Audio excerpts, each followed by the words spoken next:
Hello everyone, my name is Annika from ILCT. Firstly, I'd like to thank the Conventus Law team for featuring our company in this podcast. We are delighted to be a part of it. I would also like to thank Khun Dhinapa Apaivongse, Investment Promotion Officer from the BOI, who has agreed to share her expertise with us today. Please allow me to begin by presenting a short introduction of our law firm. ILCT is a full-service law firm which offers legal services in almost every aspect of corporate and commercial laws. We currently have 10 partners and over 70 lawyers, paralegals, specialists, and staff. Our legal practice includes, but is not limited to, corporate and commercial negotiation, banking, securities and finance, factory and real estate, foreign business, capital markets, M&A, fintech, dispute resolution, tax, and intellectual property. ILCT has housed many experts from across the field. Our managing partner, Professor Chaiwat Bunag, is currently registered as one of the top 5 arbitrators in Thailand. Our other partners, including Khun Palawi Bunag and Khun Supod Bunyawnawich, has been listed as one of Thailand's top 100 lawyers by the Asia Business Law Journal. I would now like to give the floor to Khun Dhinapa to speak more about the topic of long-term residency.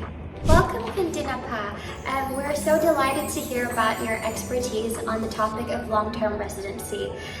Please begin your presentation whenever ready. Okay. Thank you very much, ILCT, and thank you very much, everyone. So I think that today a lot of people are interested to know about the long-term residence visa, right? Last September, Thailand Board of Investment was honored by the Royal Thai government to be one of the agencies to do the long-term residence visas. So this one is the newest visas that just coming out from the governments. The long-term resident visa is like the relationship that we like to offer to the foreign communities in Thailand. So we know that for the foreigner to want to come to another country, we want you to feel like home, to make it your second home. For those people who already intended to stay long-term here, we would like to suggest that now we have the long-term residence visa for five categories of people who can attend. The last category, of course, is for family. It means that if the 4 main category is your main people in your family already achieved for the LTR approval and got the LTR status, then the dependents or the family can also join the LTR family to stay long-term with the main category. So I believe that you would like to know what is the 4 main category first, right? Beginning, we just started, so we developed from small. We selected from the 2 groups of people. The first group, I would call the wealthy groups, is for the people who have the financial freedoms. There are the wealthy global citizens as well as the wealthy pensioner. So we will look at their asset that they have financial freedoms. For the wealthy global citizens, we will look mainly whether they have the asset or the investment in Thailand already. It means that they want to stay in Thailand, they have the investment in Thailand. And then the second group, the pension, of course, a little bit different from normal pension visa. So we will look at the people who have the pensions fund already available for them. They age more than 50 years old. They have the insurance and everything. So the asset that they invest in Thailand can also count as part of the conditions to pass for the wealthy groups. In details, we will have all the detailed lists and maybe show you later. But most of the concept, this is for the wealthy groups. Secondly, we have the professional groups.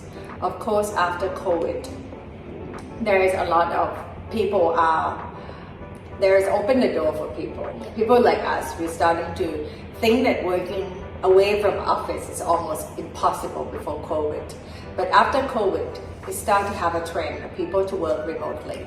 And it's a global trend. So the government is also offer for people who have the employment abroad. And the company allow you to work anywhere and work remotely. So if you have a secure jobs abroad and you want to come and work anywhere and you choose Thailand as your home office, then yes, you can also apply for work from Thailand's category.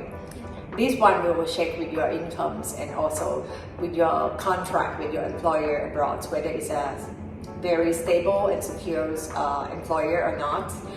The last group is the combination between the BOIs and the people abroad, and the company. We are working together with a target company. We're trying to attract a lot of investment in Thailand. So we know that expertise and expert for the highly skilled people are very important. So this group, we offer the benefits for both the company and also the talents that want to stay in Thailand. This is 10-year visa for the people for the company who want to hire the expat in the target industry, or the expat who have the expertise in the 9 area of expertise that we have listed. This type of highly skilled people will be attracted to work and stay long-term in Thailand. And I will talk about the benefits of LTR, but only this group, that the revenue division also agree that the income made in Thailand will have a flat rate of personal income tax of 17% tax rate. So next, I would like to talk about the privilege to be offered the LTR visa holder. Of course, this one is the latest visa just coming out by the government. So we have tried so hard to bridge all the pain points that foreigner has been seen and complain about the visa so far. So this is the 10-year renewable visa. It's a very long-term visa, so you only have to come after the checkpoint 5 years and then reconfirm that you still qualify for the LTR visas, and then you will have 10-year visas. Second, the 90-day report, it has been extended to 1 year. I believe that this point is very benefit to all foreigners who have to be some people are very worried that they have to do the 90-day report every 90 days. So 1 year report is very long times, and then you can travel outside of Thailand and come back, and then you have already count as a 1 year report as well to the immigration police at the airport. Secondly, of course, this one you can enjoy the fast track service, that international airport in Thailand. This international fast track is the same with BOI visa and the same with smart visa and privilege and other high visa that we have. We already mentioned about 17% personal income tax rate for the highly skilled professional. So this one is the benefit for foreigner who come and work in Thailand. The personal income tax is 17% flat rate, and you have been exempted for the 4:1 Thai and foreigner employment ratios also. For every type of visa of LTR visa, we also help you facilitate with a digital work permit, except the work from Thailand type, of course, because that one is for the work remotely in Thailand. But other kind of LTR visas then will facilitate you to get the digital work permit from Ministry of Labor. So we all know that foreigners who want to work in Thailand, we will also help them to get the digital work permit, and that digital work permit will be exempted from 4 Thais and 1 foreigner employment ratio. It means that if you've got the LTR, then you don't have to go into the line of 4:1 employment ratio, and also we facilitate you with the digital work permit for the LTR visa holder, except the work from Thailand professional type, because the intention is for work remotely here, so you don't need a work permit. Okay, so yes, the government has been incorporated with other government agencies. So we work together with Immigration Bureau, Ministry of Labor Department. Here at the One Stop Service Center, we also, if you choose to issue the LTR visa in the country, then you can come to our office, and then we'll facilitate you, escort you to the immigration bureaus and the labor department in order to obtain the LTR visa and digital work permit. This one is a free service from the BOI. And also, if you choose to issue the visa abroad, we have the help of Ministry of Foreign Affairs to do the e-visa for you. So you can apply through the e-visa system after you got the LTR qualification approved. We will give you the letter of approval, and then you can go to the system of e-visa and then issue the visa anywhere in the world. Thank you, Khun Dhinapa, for that insightful presentation. In order to recap some of the most important aspects, we thought it would be great to ask a few specific questions. So the first question that we wanted to ask is, are there any recent changes in the Thai immigration laws that our viewers might need to know of regarding long-term residency? Okay, let me think. Actually, the visa just announced last year, right? And we have tried to improve these LTR visas all the time.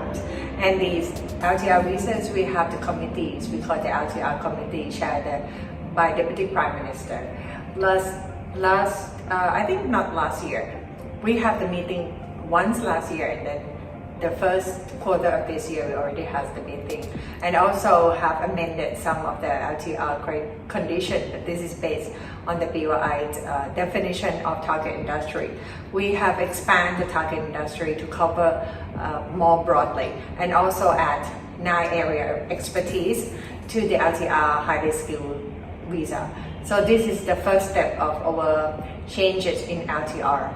And then definitely there is many more changes coming, and we are intended to make a better service and maybe keep all the requirements and the requests from the foreign community to upgrade and then amend the LTR visa to be more serving the purpose of the long-term residents. So the next question is, we were wondering what are the renewable requirements for long-term visa residency? Okay. Normally, it's very easy for the LTR visa holder.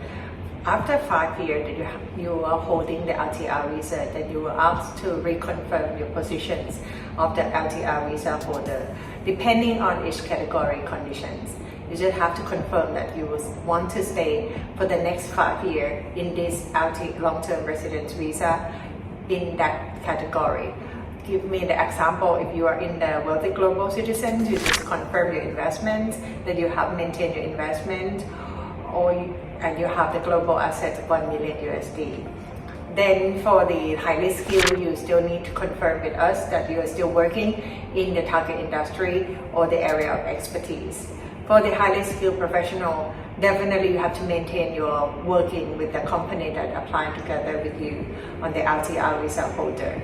But if you change it, then you have to come to us to reconfirm that the company, your next employer, seamlessly, that you change seamlessly, still in the target industry or the area of expertise. Then you don't have to revoke the LTR visa. The visa can be sustained for the next 5 years, and then have to renew again. So to follow up on that question earlier, we were wondering, in the case of highly skilled type workers, if they change companies, would they also have to notify the BOI in this case? Definitely, because for the highly skilled professionals, the digital work permit have to be approved by the BOI, and then we will facilitate with the Labor Department, right? So if we didn't give the notification to the Labor Department, then they cannot issue the digital work permit under the LTR visas.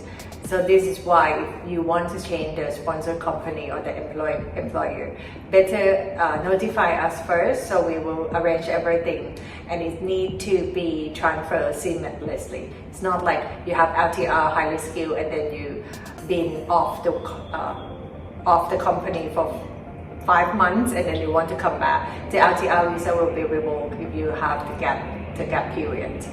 Moving on to the next question, we were wondering if past savings could be used to meet the conditions of long-term residency.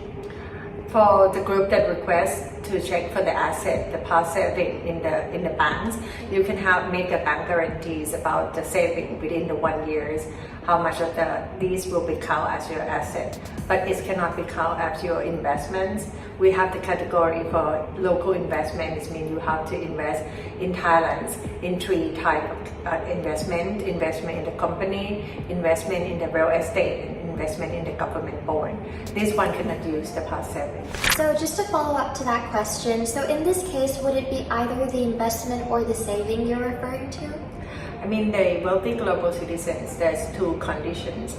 1 million USD in global asset. These global assets can be count as the saving, the past saving of the global asset. But there is another condition for the local investment. The investment, then you have three types that I already mentioned, either in the government bond, in the equity of the company in Thailand, and also the real estate. That one can be counted as the investment in Thailand. So this past saving cannot be replaced this local investment. And our next question is, are there any travel restrictions for the long-term residencies once they hold the visa? Not at all. You can have as many re-entry as you wish, and this can also count as 1 year report as well. So it's a benefit of the LTR visa holders. No restrictions for this travel. Our next question is regarding the legal obligations and responsibilities of the long-term residency holders. So is there anything in specific they're obliged to do? Not at all. Actually, to be a good friend of Thailand would be a requirement, and most of them have to comply with the law of Thailand, like all Thai people and Thai citizens as well. So just to maintain your LTR qualification is the only thing that we request for LTR visas, and then follow up with the requirements like 1 year reports and everything. So this is the minimum requirement that we require. And just to follow up to that last point, so in this case, would these LTR visa holders be required to only report to the BOI? Actually, the qualification endorsement is the responsibility of the BOI, but the law and regulation is still the immigration law. So to say this, the immigration is still the one who hold the monitorings and everything for the 1 year report is still with them. And if you worked under the LTR visa, Department of Labor is still the one in charge of their work permit. And finally, our last question is, a lot of these LTR visa holders, they might have lots of questions regarding this. So what online resources can they look to for advice? Actually, we have information in the website, in the Facebooks. We have LTR Line officials, and we have emails. If you're in Thailand, you can do the walk-in and then can make a Zoom appointment with us. Also, definitely the team is very small, but we are growing at this moment. The BOI also have the office abroad. So we have maybe 18 offices abroad and they're trying to help. And also the Ministry of Foreign Affairs abroad. They're also a good helping hand for giving the information to the foreigner as well. So as discussed, LTRs can bring a range of benefits to people wishing to stay in Thailand for a long time. And that pretty much wraps up our podcast. Once again, I would like to say a huge thank you to Khun Dhinapa Apaivongse from the BOI for all of your expertise. I'm sure our viewers really appreciate it, so thank you. If you have any questions at all regarding what was just discussed on LTRs, please feel free to reach out to us at law@ilct.co.th or visit our website at ilct.co.th. It's highly important that you reach out to specific legal experts in order to get accurate information, as the laws regarding this are always shifting. Thank you so much for listening, and stay tuned for our next podcast.